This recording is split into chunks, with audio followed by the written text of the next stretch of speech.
Insellim lek eċċellenza, nirringrazzjak tal-li il-qajtna qabel xejn. Kif tinsab, kif int? Nirringrazzjaw l-Alla. Ftit tal-ġimatilu nafu illi kien hemm il-World Youth Day u inti kont hemmhekk fil-Portugal. Kif kienet l-esperjenza maż-żgħażagħ? X'inhi l-iktar ħaġa illi laqtitek? L-aktar ħaġa forsi li tolqtok meta tattendi għal laqat bħal dawn hija l-kwantità taż-żgħażagħ. Dik hija l-iktar ħaġa apparenti, l-iktar ħaġa li tidher. Kwantità enormi, moviment kbir ta' żgħażagħ li jattendu għal dawn l-inizjattivi essenzjalment spiritwali għax hekk huma. Imbagħad magħhom ħalli jkun hemm fejn wieħed iżur ftit postijiet tal-pajjiż wieħed jiltaqa' jagħmel ħbiberija, eċetera, però l-iskop prinċipali jkun l-esperjenza spiritwali. U din il-realtà ta' ħafna żgħażagħ li jfittxu li jirrispondu għad-domandi spiritwali tagħhom għalkemm konvinti minnha, jiena konvint ħafna minnha, però meta tattendi għal avveniment bħal dan daqshekk kbir, tibqa' dejjem shocking f'sens pożittiv. Tkun surprise kbira f'sens pożittiv. Mhix l-ewwel darba li attendejt għal World Youth Day, imma kull darba inti tinduna kemm fl-aħħar mill-aħħar l-ispirtu ta' Alla u qawwi anki f'dawn iż-żgħażagħ li qegħdin ifittxu. Naħseb din l-iktar ħaġa evidenti li wieħed ma jbatix biex jikkonkludi minn esperjenzi bħal dawn. Ekku, din id-darba kienet organizzata fil-Portugal. Li jmiss ħatkun organizzata fil-Korea t'isfel. Huwa messaġġ b'saħħtu illi issa il-komunità Kristjana żagħżugħa se tittieħed lejn l-Asja u mbagħad lejn il-Korea t'isfel. X'taħseb wara din il-mossa? Minix f'moħħ Papa Franġisku mhux hekk, però jiena nemmen li l-Papa żgur li dejjem ifittex dik l-opportunità, dak iċ-ċans fejn aktar nies ikunu jistgħu jagħmlu l-esperjenza tal-persuna ta' Ġesu. Mod speċjali f'dawn il-pajjiżi fejn għal snin twal, u hekk kif nafu, kien hemm ċertu tip ta' ħsieb, ċerta tip ta' filosofija, fejn l-ewwel qabel kollox l-iktar importanti kien ix-xogħol, kienet il-ħidma, pajjiżi mmexxi b'mod awtoritarju, ħafna drabi anki jekk il-Korea t'isfel hija differenti u x'hekk mill-Korea ta' fuq, imma speċi huma hemm influenzi qawwijin u x'hekk l-Asja, kif nafu dik il-parti tal-Asja u x'hekk hija biex ngħidu hekk parti mill-umanità li għadha ma waslitx ma kisbitx libertà sħiħa, jew almenu libertà kif nifhmu aħna hawnhekk fl-Ewropa. U allura nemmen li l-ħsieb tal-Papa minn barra li hu wieħed spiritwali, żgur li huwa wieħed uman.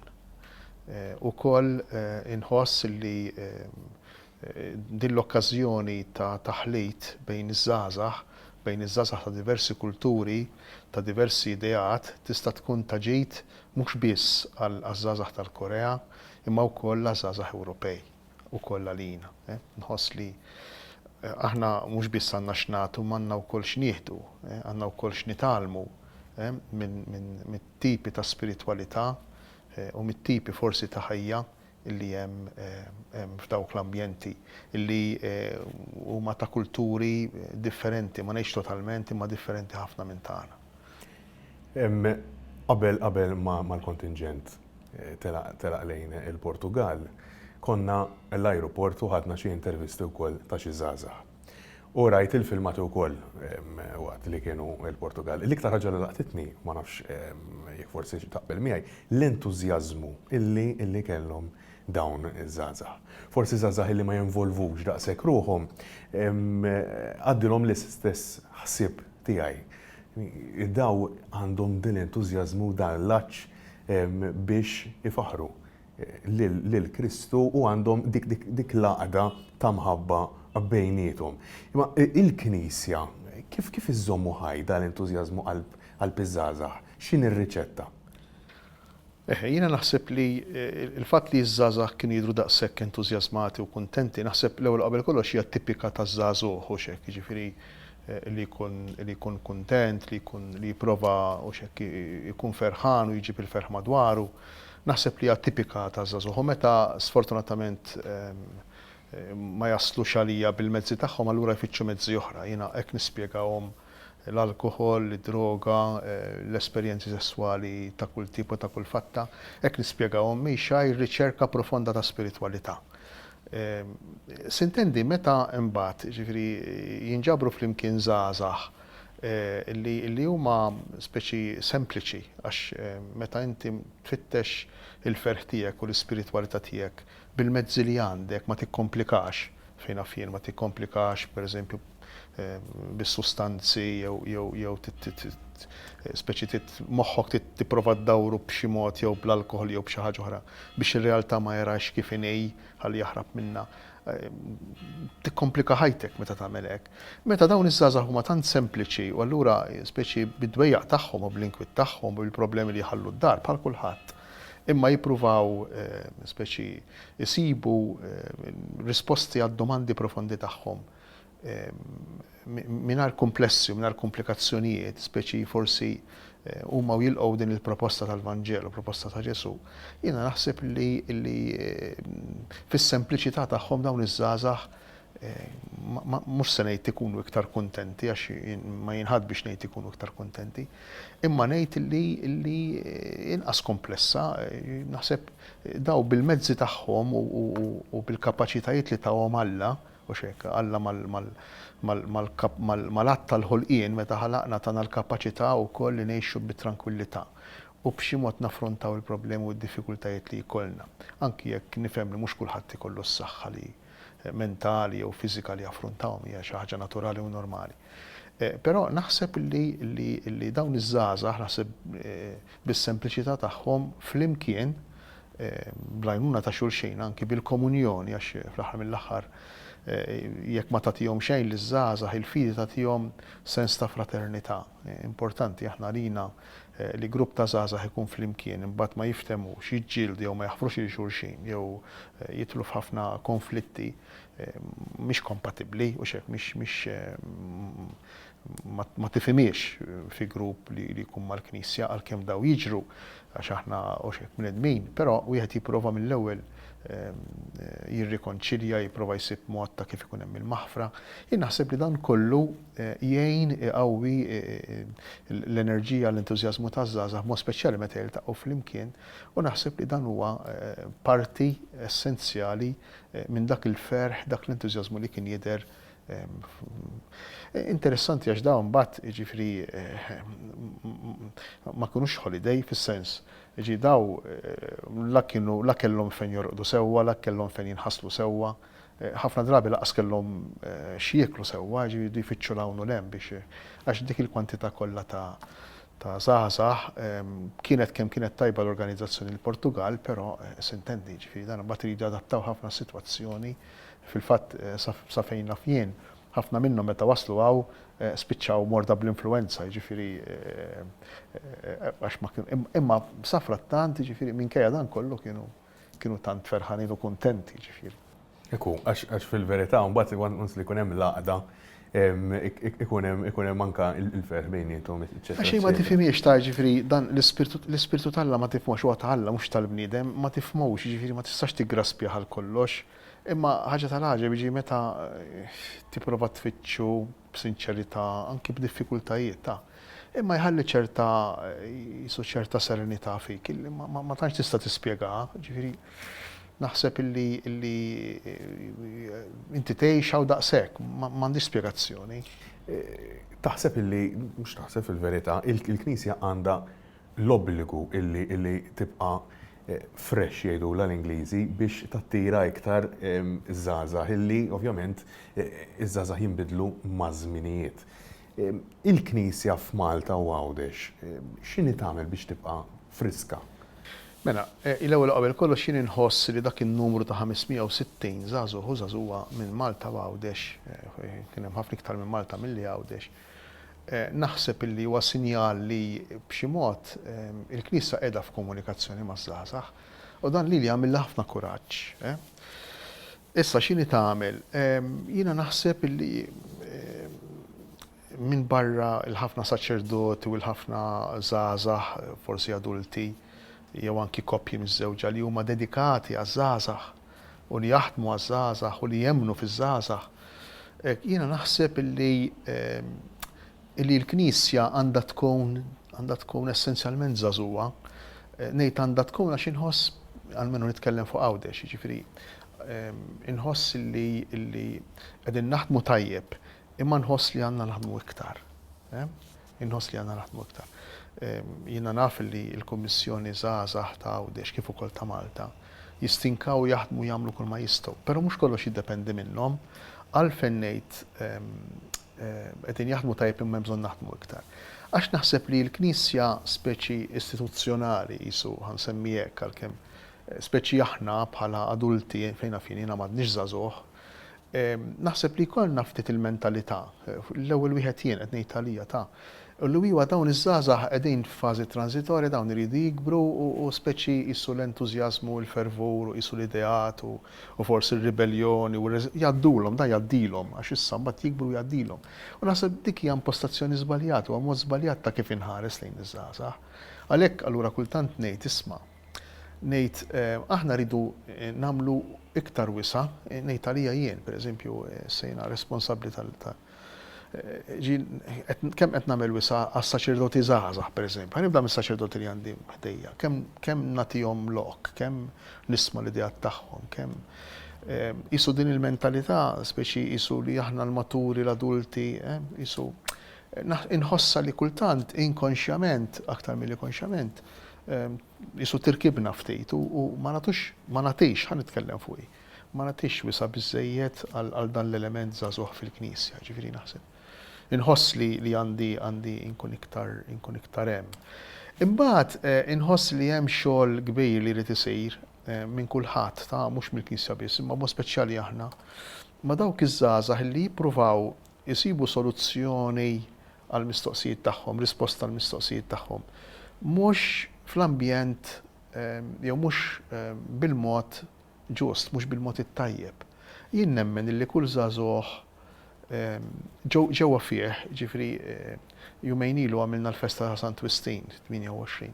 Imma ta' Sant Wistin dan ħareġ b'idea ġenjali, ġifri l-idea ġenjali tiegħu kienet dan kien żagħżugħ, ġifri naħseb li ftit jew kollha kemm aħna nafu x'passat fiż-żożija tiegħu kellu, ġifri passat ta' tfittex, ifittex, jesperjenza, jesperimenta b'moħħu, bl-emozzjoni tiegħu, b'ġismu, żagħżugħ tipiku. Da wasal biex qal isma' dan meta kien speċi 36-37 meta tagħammet u wasal biex qal jien kien hemm ġewwa fija qal void kbir, ħaġ kbir għal persuna ta' Ġesu. Jien kont qed nipprova nimlih belf ħaġa oħra u ma ndunajtx li kien għaċċa l-persuna ta' Ġesu. U jiena nemmen li Sant Wistin ma tħareġ b'teorija fuq għadin biex qal isma' għal kull bniedem għandu dan l-aċċ mill-esperjenza tiegħu. Għandu dan l-aċċ ta' paċi, ta' għena, ta' illi jirrispondi għalih tas-sew meta jiltaqgħu mal-persuna ta' Ġesu. Għalfejn qed ngħidu dan għax jien inħoss li il-Knisja jien ħanejt jiena, ġifieri aħna għandna bżonn nagħmlu ftit iktar outreach maż-żgħażagħ u ngħinuhom jedukaw id-domanda, speċi l-kelma forsi, kelma ftit, jedukaw id-domanda speċi, id-domanda tal-ferħ tagħhom, id-domanda li jiġi moment li jinsa kollox li ma jiftakarx fil-problemi tiegħu, li ma jiftakarx fid-diffikultajiet li għandhom il-ġenituri jew fil-mart li għandu d-dar, dik id-domanda irid neduka ilu jien. Għax aktar minn hekk u qiegħed ifittex paċi u iktar profonda. Illi naħseb li ta' jatilna Ġesu, naħseb li tista' tagħtiha l-persuna ta' Ġesu. Naħseb li hemmhekk għandna bżonn naħdmu ftit iktar aħna. Qisu ngħinu li żgħażagħ jedukaw id-domanda u jaslu għal mod speċjali ma' dawn li huma l-barra qisu dak li ngħidulu outreach veru propju. qed issemmi wkoll id-domanda li għandhom iż-żgħażagħ. Għaw faxxa ta' żgħażagħ li jisom kif joħorġu mill-iskola tas-sekondarja ta' 16. Sakemm jagħmlu il-traġett tagħhom, forsi jiltaqgħu ma' persuna li jridu jiżżewġu. U forsi qed jaffrontaw numru ta' sfidi bħalissa. Iż-żgħażagħ ħawċini li għaddejjin minn dan it-traġett li pratikament mbagħad dan traġett li jimmaturak, li jfasslek, li tkun ir-raġel u l-mara li ħadd tkun fis-snin li ġejjin. X'inhuma dawn l-isfidi partikolari li qed ħabtu wiċċhom żgħażagħ ħawġin? Ħanilek, mela, diġà l-età żagħżugħa minn nfisha hi età turbolenti, hi età ta' inċertezzi, ta' insikurezzi, għaliex il-persuna tkun qed tgħaddi mit-tfulija għal ħajja tal-maturità u tgħaddi minn dan il-perjodu tal-preadolescenza, adolescenza żożija. U għandek perjodu ta' ribellioni, ta' speċi dak li jkun biex joħroġ mill-iskema ta' tfulija, ġifi tifel x'jagħmel, ħares lejn ommu missieru u jipprova jew jobdihom jew jagħmel bħalhom speċi għaliex għax hemm jisu hemm is-sottomissjoni, hemm din l-iskema speċi ta' relazzjoni li mhix fuq l-istess livell. U għandek il-parents biex jgħaddi għal ħajja adulta u dak li jkun jibda jassumi hu r-responsabilità tiegħu, id-deċiżjoni tiegħu. Din l-iskema tinqaleb. Allura sakemm tinqaleb x'jibda jagħmel iż-żagħżugħ? Ġustament jirribella għal dawk li kienu l-awtorità tiegħu. Ġustament. Allura dan hu perjodu ta' taqlejb, ġifieri, u meta ngħidu jirreżisti, allura jipprova jiddubita f'kollox, il-ġenituri, l-istat, il-knisja, l-istruttura tal-università, kull fejn ikun, ġifieri fejn jaħdem, jiġifieri dik dak is-sens ta' ribellion. Il-problema qiegħda meta żgħażagħ tagħna fit-tfulija tagħhom ma jkollhomx is-support neċessarju, is-support li jeħtieġu biex almenu ikunu ċerti, kollhom iċ-ċertezza, jikbru biċ-ċertezza li fid-dinja hemm posthom. Fejn nafin, jekk jiena nitwieled f'familja fejn il-ġenituri tiegħi fejn nafin ma tawx kasi qatt, jistgħu jkunu mifrudin jew ma jkunux. Imma speċi jiena qisu kważi kont żejjed jew ma kellix l-attenzjoni neċessarja. Jew jiena allura nitlob l-idea li fid-dinja m'hawnx posti, illi fid-dinja jiena dejjem qiegħed fuq l-istonku ta' xi ħadd. Jiena fid-dinja meta tonqos din il-bażi, l-adolescenza u ż-żożija isiru problema kbira. Għaliex għax mhux biss ribellioni għall-awtorità, imma dak li jkun irid isolvi problemi illi huma kbar u li baqgħu miftuħin ta' tfulija. Jekk it-tfulija tkun bejn wieħed u ieħor dan ħadd m'għandu tfulija perfetta.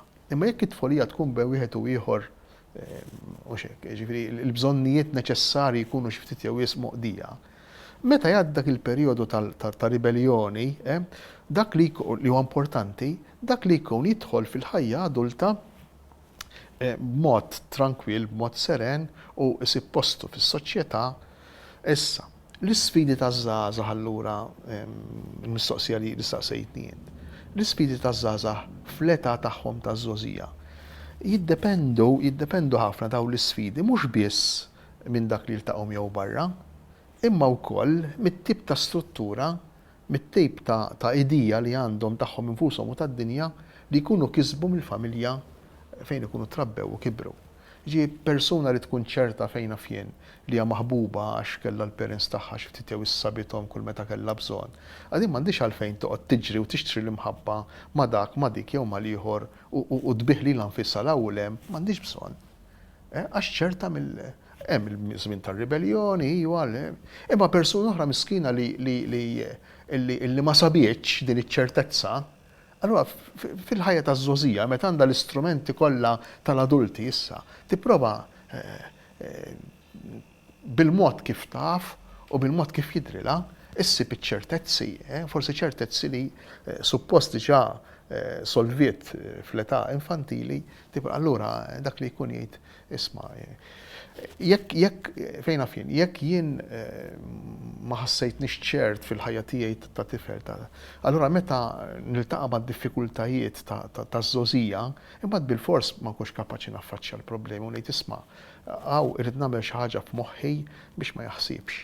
Irid nieħu xi ħaġa biex ir-realtà kif inhi biex ir-realtà nara inqas problematika milli hi. Jiena hekk nispjega il-problema ta' droga. Il-problema ta' droga mhix problema ta' żgħażagħ, hija problema tas-soċjetà. Biex ma ngħidx problema tal-familji. Ma rridx inwaħħal fil-familja tal-oriġini taż-żagħżugħ għax mhux hekk, assolutament mhux hekk. Jiġifieri x'qed ngħidu isma' responsabilità ta' missierja u għammi mhux hekk, assolutament. Imma hija komplessa ħafna, ma stax inwaħħal jien fiż-żagħżugħ, hija komplessità kbira.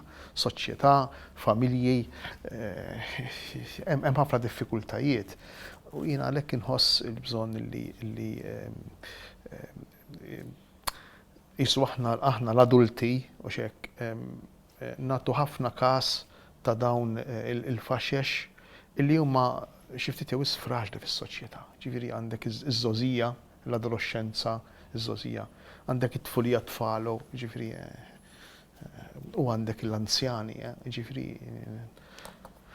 nibża li kważi ħloqna dinja u x'hekk li hija adattata għal nies bejn it-30-35 u s-70 sena. L-oħrajn ta' qabel u ta' wara jisom ma jeżistux.